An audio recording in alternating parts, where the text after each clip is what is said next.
హైదరాబాదులో వరుస లిఫ్ట్ ప్రమాదాలు భయపెడుతున్నాయి. మొన్న నాంపల్లిలో, ఇప్పుడు మైదీపట్నంలో మృత్యువాత పడ్డారు.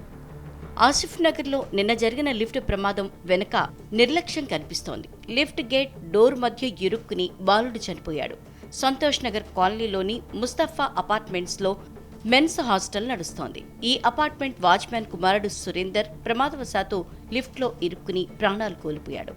7.5 వయసున్న సురేందర్ ఎలా లిఫ్ట్ దగ్గరకు వచ్చాడో, ఎలా ఇరుక్కున్నాడో తెలియదు, కానీ అక్కడికక్కడే ప్రాణాలు కోల్పోయాడు.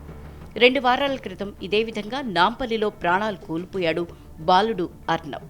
లిఫ్ట్కి స్లాబ్ గోడకి మధ్య ఇరుక్కుని తీవ్ర గాయాల పాలయ్యాడు. పొత్తికడుపు నరిగిపోయి ఇంటర్నల్ బ్లీడింగ్తో మృత్యువాత పడ్డాడు అర్నవ్. పర్యవేక్షణ లోపం, పెద్దల నిర్లక్ష్యం కారణంగానే ఈ ప్రమాదం జరిగింది. తాతతో పాటు వచ్చిన అర్నవ్ లిఫ్ట్ గేట్ తెరిచి ఉండగానే బటన్ నొక్కటంతో పైకి కదిలింది. భయంతో బయటికి వచ్చే ప్రయత్నం చేసిన అర్నవ్ లిఫ్ట్కి గోడకి మధ్య ఇరుక్కుని ప్రాణాలు కోల్పోయాడు. గేట్లు తెరిచి ఉండగానే లిఫ్ట్ కదలటంతోనే ఈ ప్రమాదం జరిగింది.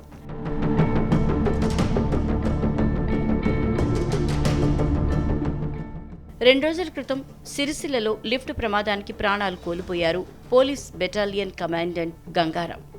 సిరిసిల్లలోని ఒక అపార్ట్మెంట్లో నివాసం ఉంటున్న గంగారాం లిఫ్ట్ ఎక్కే ప్రయత్నంలో కింద పడి చనిపోయాడు. లిఫ్ట్ వచ్చిందనుకుని డోర్ ఓపెన్ చేసిన గంగారాం అందులో పడిపోయారు. తీవ్ర గాయాల పాలైన గంగారాంను ఆసుపత్రికి తరలించే లోపే మృత్యువాత పడ్డారు.